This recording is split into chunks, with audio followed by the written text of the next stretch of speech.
Ayan. Hello, beautiful. It's not a beautiful day because I was shocked of this thing na nag-rot.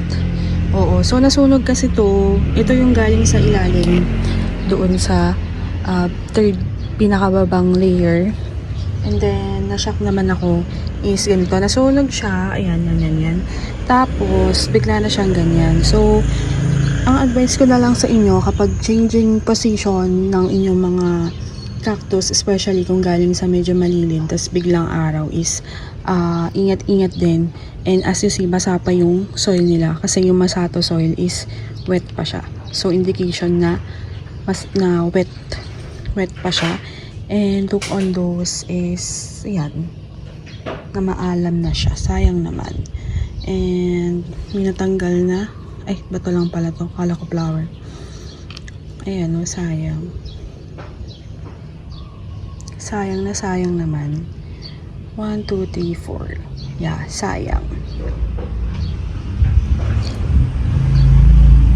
Ito buhay pa rin.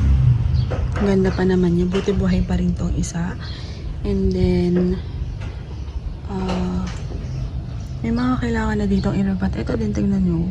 Mga ano yan eh, yung kinagat ng daga. Kakabwisit din talaga. Oo. Ang bagal lumaki nito, need ko nang iripat. Ayun. So, yun lang. That's my tips. Kailangan assessment talaga and mag-ingat. Lalo na kapag pinaaraw nyo tapos hindi naman sila sanay talaga. So, yun lang.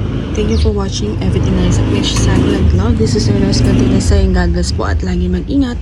Mwahas!